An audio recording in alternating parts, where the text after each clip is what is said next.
నడిచినా కూర్చున్నా మోకాళ్ళ నొప్పులు వస్తున్నాయా? ప్రాణ పెయిన్ క్లినిక్ లో అధునాతన చికిత్సతో మోకాళ్ళ నొప్పులు తగ్గించుకోండి. హాయ్ హలో నమస్తే, వెల్కమ్ టు మనం టీవీ. ప్రస్తుతం మనతో పాటు ఉన్నారు కాంగ్రెస్ ప్రైడ్ బ్యాండ్ మాజీ కేంద్ర మంత్రి రేణుకా చౌదరి గారు. ఆమెతో మాట్లాడదాం. మేడం నమస్తే. మేడం ఎలా ఉన్నారు?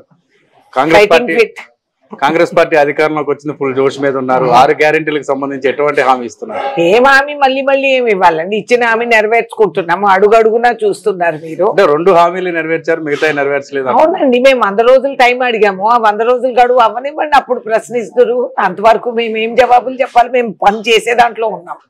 పార్లమెంట్ ఎలక్షన్ కి కాంగ్రెస్ పార్టీ ఎట్లాంటి వ్యూహంతో ముందుకెళ్తుంది? ఖమ్మం జిల్లాలో మీరు పోటీ చేస్తున్నారా లేదా? 17కు 17 సీట్లు గెలుస్తామనే ధీమాలోనే మేము రంగంలోకి దిగుతున్నాం. అన్ని సీట్లు గెలవాలనే పట్టుదలలోనే మేము ఉన్నాము. కాబట్టి ఖమ్మం జిల్లా ఏంటి అనేది అధిష్టానం డిసైడ్ అవుతుంది. సోనియా గాంధీ గారు వస్తారని మేము అడుగుతున్నాము. అది మా ప్రయత్నం. మేడం వస్తే బ్రహ్మాండంగా ఉంటుంది. తెలంగాణ ఇచ్చిన తల్లి. అండ్ గత 2 ఎన్నికల్లో కూడా రాష్ట్రం అంతా వేరే తీర్పిచ్చినా ఖమ్మం జిల్లా కాంగ్రెస్ జిల్లా అనేది మేము నిరూపించుకున్నాము. కాబట్టి న్యాయంగా ఇటు నుంచే పోటీ చేయాల సోనియా గాంధీ గారు అనేది మా అందరి కోరిక, కార్యకర్తల కోరిక. కాంగ్రెస్ పార్టీకి పెట్టిన కోటలాగా ఉంది ఖమ్మంలో రేణుకా చౌదరి పోటీ చేయాలని అభిమానులంతా కోరుకుంటున్నారు. దీనికి వాళ్ళకేం చెప్తారు? నా అదృష్టం, నాది ఏ జన్మ సుకృతమో, నేను ఖమ్మం జిల్లాకు ఆడబిడ్డగా ఒక పేరు పొందాను. అదే నాకు కొండంత బలం. గెలిచినా ఓడినా ఇక్కడ వదలకుండా ఈ జిల్లా అభివృద్ధికి కట్టుబడిగా ఉన్నాను. అండ్ నాకు కూడా సర్ప్రైజింగ్ అంత డిమాండ్ అనేది వచ్చింది. ఇప్పుడు పబ్లిక్ డిమాండ్ అనేది ఎక్కడెక్కడి నుంచో అందరూ ఫోన్లు రావటం చెప్పటం జరుగుతుంది. మాకు 3 మంత్రులు కూడా ఉన్నారు. సునాయాసంగా ఇక్కడ గెలవాలి, కాంగ్రెస్ పార్టీ గెలుస్తుంది. కాకపోతే ఈ నిర్ణయాలన్నీ కేంద్రం డిసైడ్ చేసుకుంటుంది. ఏ పాత్ర వహించాలనేది వాళ్ళ నిర్ణయం తీసుకొని ఆదేశిస్తే ఆ పాత్ర వహించేది మా కర్తవ్యం. అయోధ్యలో రామ మందిర నిర్మాణం అయింది. దాని శంకుస్థాపన కూడా త్వరలో జరుగుతుంది. దాని ఏర్పాట్లు కూడా జరుగుతున్నాయి ఇప్పటికే ప్రారంభానికి. దాంట్లో కాంగ్రెస్ పార్టీ ఎందుకు ఇన్వాల్వ్ కావట్లేదంటే ఏం చెప్తారు?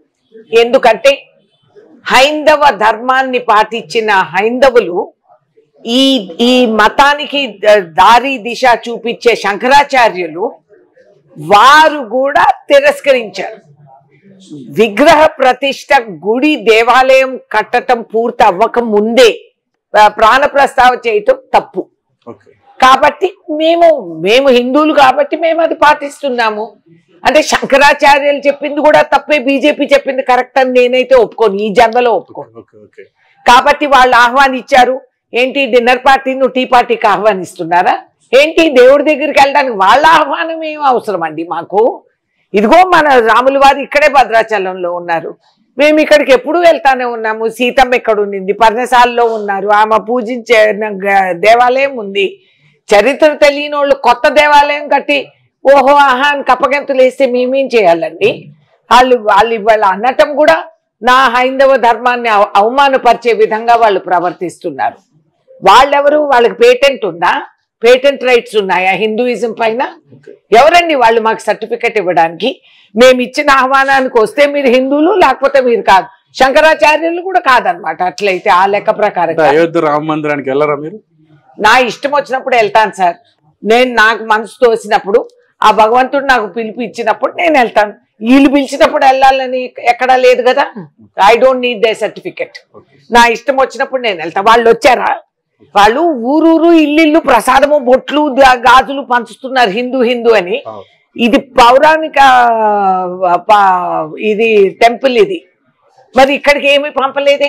ఇక్కడ ఏది పూజా పురస్కారం వాళ్ళేం పంపటం లేదే. వాళ్ళేం ప్రసాదం ఇక్కడ అయ్యవార్లు కానీ ఇక్కడ అక్షంతులు కానీ ఏమీ పిలిపించుకోలేదంటే వాళ్ళు స్థాపించిన రాముడే రాములు వారు. అసలు చరిత్ర ఉన్న జిల్లా ఇది లెక్కకు రాదు. వారే వాహ్, ఏమి హైందవ ధర్మాన్ని పాటించిన వాళ్ళండి బాబు వీళ్ళు. అయోధ్య రామ మందిరం ప్రారంభం సందర్భంగా భద్రాచల రామయ్య గురించి ఏమని చెప్పదలుచుకున్నారు? నేను చెప్పదలుచుకున్నాను, భద్రాచలం రామయ్య ఈ తెలంగాణ రాష్ట్రానికి జన్మించి గుర్తించిన ప్రూఫ్ ఇది. ఇక్కడ మనకి భక్తరామ్ దాస్ వేసిన పన్ను, ఈ చరిత్ర అంతా ఉన్నది. చరిత్రహీనులు వాళ్ళకి ఏం తెలుసు? తెలియదు కాబట్టి. లేకపోతే ఇక్కడ సౌత్ లో ఉన్న ఏకైక మందిరం రామవారి మందిరం ఇక్కడ. మరి ఇక్కడికి ఏం పంపలేదే. ఇక్కడ హారతి కానీ, ఇక్కడ అక్షంతులు కానీ, యావత్ ప్రపంచం తెలుగు జాతి వాడు ఎక్కడున్నా కూడా వాళ్ళ పిల్లల వివాహాలకి దీనికి దానికి ఇక్కడి నుంచి అక్షంతులు నన్ను అడుగుతూ ఉంటారు. మేము ఎన్నో ఇచ్చి పంపిస్తూ ఉంటాం. కొంచెం అక్షంతులు సాంగ్యంగా వాళ్ళు మిగతా అక్షంతుల్లో కలిపి వాళ్ళు వాడుకుంటారు. అసలు ఇవన్నీ వాళ్ళకి తెలుసా? తెలియదు కాబట్టి ఏమి కథ చెప్పి 100 సార్లు అదే ఆపద్దాన్ని నిజం చెప్పేస్తే అందరు నమ్మేస్తారని వాళ్ళు అనుకుంటున్నారు. శ్రీరాములు వారే వాళ్ళకి బుద్ధి చెప్తారు. మేమేం చేయనక్కర్లేదు. అంటే గత ఎన్నికల సమయంలో మీరు 2-3 సార్లు హాట్ కామెంట్స్ చేశారు. జిల్లాలో బీఆర్ఎస్ పార్టీ నాయకులు కబ్జాలు చేస్తున్నారు, మా కార్యకర్తలు బెదిరిస్తున్నారు. దాని మీద ఏమైనా పోరాటం చేస్తారా? ఇంకా వాళ్ళకి సంబంధించి కేసులు పరిష్కారం తీసుకేమైనా ఆలోచిస్తారా? లేవండి, ఒక వ్యక్తి మీద మాకు సంబంధం లేదు. We don't care. ఆ వ్యక్తి is not valuable to me. కానీ కబ్జాలు చేసిన భూములు ప్రజలకు సంబంధించినట్టు, రాజ్యాంగ హక్కులతో వాళ్ళకి కేటాయించినట్టు, అది ఆక్రమించుకొని ఎవరైనా వాళ్ళు తీసుకుంటే అది వాపస్ చేసేది మా ధర్మం, మా కర్తవ్యం. అది నేను అధికార బృందానికి వాళ్ళ దృష్టికి తీసుకెళ్తాం. వాళ్ళు చర్య తీసుకోవాలా. దాంట్లో రేణుకా చౌదరి ఏం చేయగలుగుతుంది? చట్ట ప్రకారంగా మేము వీఆర్ ఆస్కింగ్, న్యాయం చేయండి. వాళ్ళు పేదవాళ్ళు, అసలుకి రావాల్సిన వాళ్ళు, అధికార మదంతో మీరు ఆక్రమించుకున్నంత మాత్రాన మేము ఊరుకుంటామని ఎట్లా అనుకుంటారు? కాంగ్రెస్ పార్టీ ఎప్పుడు కూడా కంఠమెత్తి మాట్లాడింది సామాన్యుడి కోసం. కాంగ్రెస్ హస్తం పేదలకి నేస్తం. అదే విధంగా మా సిద్ధాంత ప్రకారంగా మేము ముందుకు సాగుతాం. ఇప్పుడు అధికారంలోకి వచ్చింది కాంగ్రెస్ పార్టీ. మిమ్మల్ని నమ్ముకుని కూడా 10 years గా చాలా మంది కార్యకర్తలు కావచ్చు, నాయకులు కావచ్చు ఉన్నారు. వాళ్ళకి సంబంధించి ఏమైనా సపోర్ట్ ఉందో? ఎప్పుడు ఉన్న సపోర్టే కదండి. నేను గెలిచినా ఓడినా కార్యకర్తని ఒంటరిగా వదలలేను. వాళ్ళ పైన జరిగే అరాచకాలని ఎదుర్కొంటూ అర్ధరాత్రి వేళైనా ఫోన్లో ఎత్తి పోలీసు సిబ్బందుల్ని, అధికార బృందాన్ని మేము పలకరించి బెదిరించి ఆ విధంగా మా పిల్లల్ని మేము కాపాడుకున్నాం. నా వారసులు వీరని ఎప్పుడూ చెప్పిందాన్ని. నా కూతురు, అల్లుడు, కోడలు ఎవరు రావట్లే రాజకీయాల్లోకి. నాకు అన్న తమ్ముళ్ళు ఎవరు లేరు.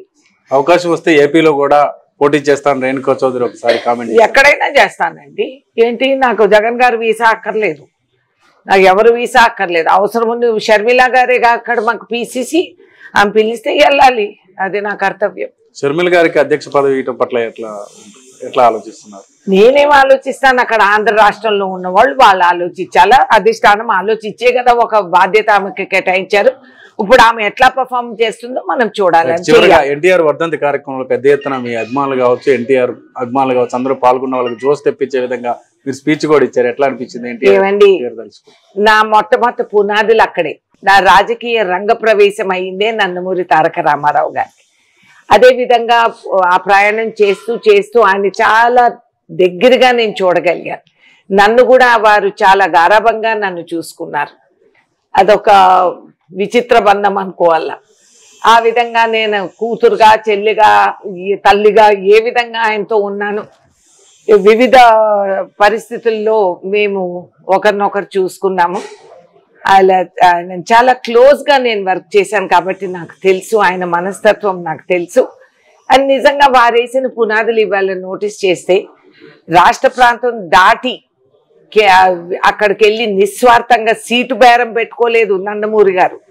ఆ రోజుల్లో దేవీలాల్ కోసం ఆయన పర్యటన చేసి నేషనల్ ఫ్రంట్ అనేది ఫస్ట్ కోalition కాన్సెప్ట్ ఆయన ఏర్పాటు చేసి ఆ పునాదులు వేసి ఇవాళ రోజు, ఆ రోజుల్లో ఆయన బండిలో ఏసీ కూడా లేదు నాకు తెలుసు. ఆ టీంలో నేను ఒక్కదాన్నే లేడీ.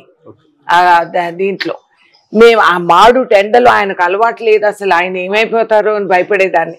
వారి అబ్బాయి హరికృష్ణ గారు బండి చైతన్య వ్రతం ఆయన నడిపేవారు. చైతన్య వ్రతంలో ఏసీ లేదు, ఏం లేదు, అన్ని కథలు చెప్తారు. ఏమీ లేదు నాకు తెలుసు. కాబట్టి ఆయన చేసిన కష్టము, ఆయన చేసిన నిస్వార్థ సేవ, దేశ అభివృద్ధి కోసం, దేశం కోసం, ప్రజల కోసం అని చెప్పి ఆయన ఏర్పాటు చేసి స్థాపించిన క్లీన్ పాలిటిక్స్ ఇవాళ వరకు బతికుందంటే అది సామాన్యం కాదు. ఎప్పుడన్నా భవిష్యత్తులో పిల్లలు తిరగేసి చరిత్ర చదివితే ఇది అర్థమవుతుంది. ఆయన వహించిన కీలక పాత్ర ఇన్ క్లీన్ పాలిటిక్స్. అందరం క్లీన్ పాలిటిక్స్ అని మాట్లాడతాం, అమలు చేయము.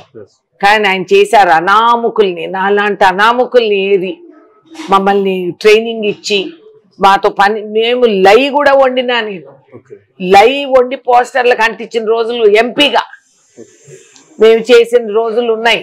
ఆయన అనేవారు, అమ్మ మనము గంజి నీళ్లు తాగి టెంటులో రోడ్డు పక్కన టెంట్ వేసుకొని ఉందామని. ఉండే రకమే. నందమూరి గారు భయపడేవారు కాదు, మహా మొండిఘటం. రైట్, చివరిగా మేడం రేవంత్ రెడ్డి పనితీరు ఎలా అనిపిస్తుంది సీఎం గా? కాంగ్రెస్ పార్టీ మునుముందు కాలంలో తెలంగాణకి ఏం చేయబోతుంది? రేవంత్ రెడ్డి గారు చెప్పింది చేస్తున్నారు, అది ఎవరైనా కాదనలేరు. ఆయన ఏదైతే ప్రమాణాలు చేశారో గతంలో, ఇవాళ ముఖ్యమంత్రి రూపంలో ఆయన అది అమలు చేసే ప్రయత్నంలోనే ఉన్నారు. నేను అనుకుంటున్నాను నెల రోజులు అయింది, సుమారు నెల రోజుల్లో మేము ఎక్కడ తిరిగినా కూడా ప్రజలు చాలా సంతోషంగా ఉన్నారు. ఫ్రీగా బస్ యాత్ర చేసిన మహిళలు, చదువుకునే దానికి వెళ్ళే పిల్లలు, ఉద్యోగం చేసుకునే ఆడవాళ్ళు, సాయంత్రం పూట వాళ్ళు నిర్భయంగా ఇంటికి వెళ్ళగలుగుతున్నారు బస్సుల్లో. నెలాఖరికి ఇంతో అంతో వాళ్ళ చేతిలో బస్సు ఖర్చు మిగులుతా ఉంది. ఆ విధంగా మీరు చూస్తే ఇది చాలా బ్రహ్మాండంగా ఉంది. ఇప్పుడు రైతులకు కూడా సుమారు 2 ఎకరాలు ఉన్న రైతులందరికీ కూడా వాళ్ళ అకౌంట్లోకి డబ్బులు పడుతున్నాయి.